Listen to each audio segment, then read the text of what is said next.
chicos, vamos a ver un tipo de sucesión que son las progresiones aritméticas. Las progresiones aritméticas se reconocen porque para saber lo que ocurre con el término siguiente simplemente hay que sumar una cantidad fija. Vamos a ver un ejemplo y con esto lo vamos a entender mejor. Si observamos la sucesión que os acabo de escribir, 3, 7, 11, 15, para pasar de un término al siguiente sumamos siempre 4. A lo que le sumamos en una progresión aritmética se le llama diferencia y lo vamos a designar con la letra D. Por tanto, la letra D significa la diferencia. El primer término de cualquier sucesión, que esto es siempre para todas las sucesiones, se conoce como A1. Y cualquier término que yo quiera calcular lo vamos a llamar AN. Por tanto, A1, como hemos dicho, es el primer término y AN es un término cualquiera, que lo designamos como término general. Bueno, pues una vez que tenemos claro los conceptos que vamos a ir utilizando, lo que vamos a aprender a hacer es sacar el término general de una sucesión. Y para sacar el término general de una sucesión de tipo progresión aritmética, lo único que vamos a tener que hacer es aplicar una fórmula.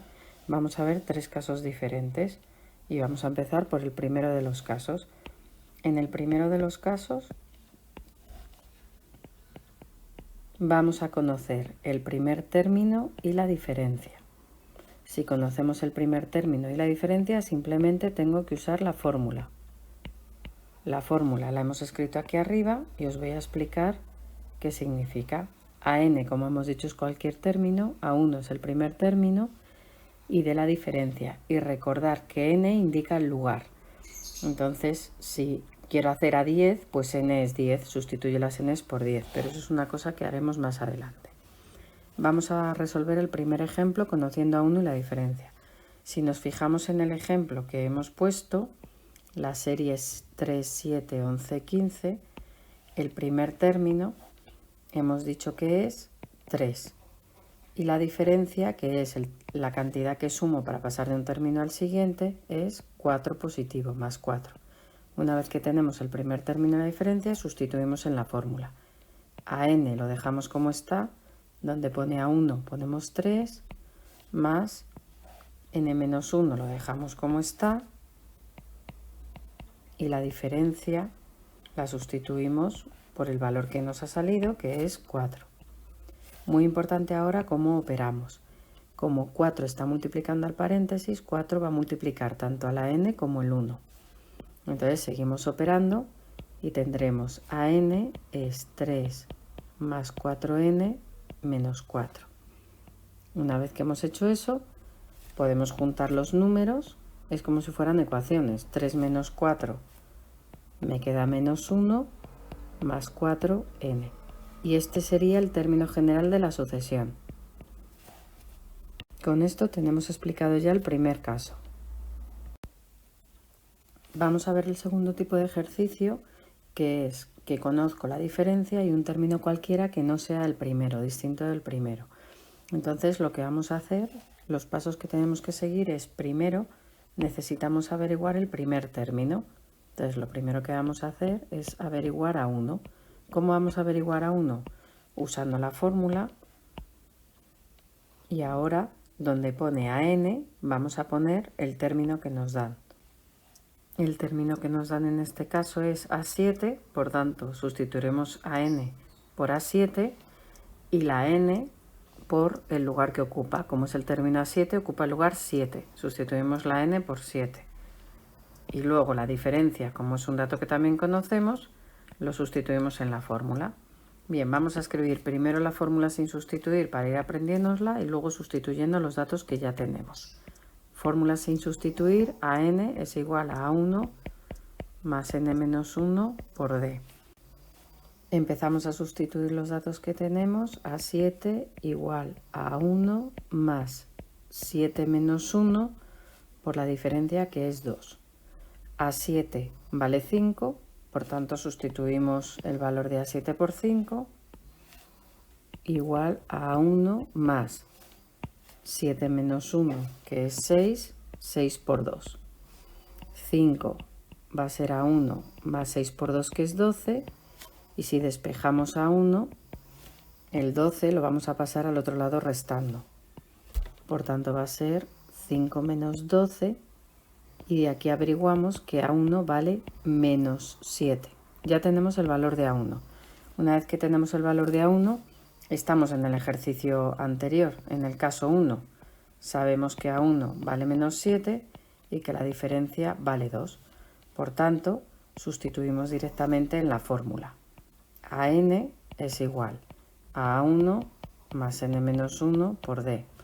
Vamos a sustituir en la fórmula. AN es lo que queremos averiguar, que es el término general, A1 menos 7 más n menos 1 por D, que vale 2. Igual que antes, como estamos en una operación con paréntesis, el 2 multiplica tanto a la n como al 1.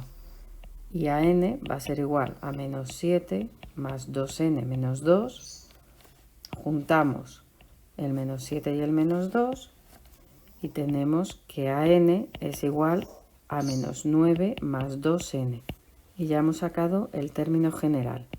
Segundo caso de término general, conociendo un término cualquiera y la diferencia. En este tercer caso, lo que vamos a conocer es dos términos cualesquiera. Como no conocemos dos términos cualesquiera, vamos a tener que llegar primero a averiguar la diferencia. Una vez que sabemos la diferencia, averiguar el primer término, y con la diferencia y el primer término, el último de los pasos ya sería calcular el término general. El término general, que es la fórmula, como hemos hecho en los dos casos anteriores. Habría una fórmula para calcular la diferencia en este caso, pero en vez de enseñaros la fórmula os voy a enseñar un método que a mí me parece que es más sencillo y os evita aprenderos una fórmula nueva. Entonces, vamos a fijarnos que nos dan dos términos de en medio. Entonces estaría el A1, el A2, el A3 que me lo dan, el A4, A5, A6, A7, A8, A9. No hace falta que os hagáis esto, pero es para explicaroslo ahora simplemente. Entonces, vamos a pensar cuántos lugares hay de distancia entre 3 y 9. Entonces, si yo quiero ir desde 9 hasta 3, me tengo que mover 6 veces, ¿vale? De A9 a A6. ¿Cómo sé que me tengo que mover 6 veces? Simplemente restando. Y si me muevo 6 veces, lo que estoy haciendo es añadir 6 veces la diferencia para ir de A3 a A9. Entonces, de A3 a A9 hay 6 veces la diferencia, y la diferencia entre los términos sería a 29 le resto 5. No sé si está quedando claro, voy a volver a repetirlo. Si quiero moverme del término 9 al término 3, me tengo que mover 6 veces. Y de 9 a 3 tengo que restar la diferencia 6 veces. Como tengo que restar la diferencia 6 veces, resto el valor que hay entre 29 y 5. Entonces tendríamos 6D es igual 29 menos 5, 24. Y D va a ser 24 entre 6, que en este caso me sale 4. Y con eso hemos obtenido lo que vale la diferencia. Ya hemos calculado el primer dato que necesitábamos, que era la diferencia. Ya tenemos la diferencia. Vamos a calcular ahora el segundo dato que necesitamos. El segundo dato que necesitamos es el primer término, calcular el A1. Para calcular el primer término hago exactamente lo mismo que he hecho en el apartado 2. Entonces, de los dos datos que me dan, elijo uno. Por ejemplo, en este caso, voy a elegir de los dos datos que me dan el A3, el término tercero. Entonces, yo sé que el término tercero vale 5 y la diferencia vale 4 porque es una cosa que ya he calculado. Y lo que vamos a hacer es sustituir en la fórmula para calcular el A1, exactamente igual que he hecho en el ejercicio anterior. Por tanto, A3 va a ser igual a A1 más 3 menos 1 por D, que es 4. A3 vale 5, 5 va a ser igual a 1 más 2 por 4. 5 va a ser igual a 1 más 8 y para averiguar lo que vale a 1, el 8 lo paso al otro lado restando. Si a 5 le resto 8, tendríamos que a 1 vale menos 3. Bueno, con esto ya he sacado el segundo dato que necesito para calcular el término general. Y como ya he sacado el segundo dato que necesito para calcular el término general, ya podemos entrar al último apartado del ejercicio. El último apartado del ejercicio es calcular la fórmula. La fórmula general volvemos a escribirla. AN es igual a A1 más N menos 1 por D. AN lo dejamos como está. Donde pone A1, vamos a sustituir A1 por el valor que ya hemos calculado, que es menos 3. N menos 1 lo dejamos como está. Y la diferencia vamos a sustituirla por el valor que ya tenemos calculado, que es 4. Y entonces ahora, como antes, como ya hemos explicado, operamos. Siempre voy a tener que multiplicar la diferencia por lo de dentro del paréntesis. Por tanto, AN va a ser igual a menos 3 más 4N menos 4. AN va a ser igual, junto el menos 3 y el menos 4, a menos 7 más 4N. Y ya tendremos el tercero de mis términos generales. Bueno, espero que os haya quedado claro la primera parte de progresiones aritméticas, que es sacar el término general conociendo diferentes casos.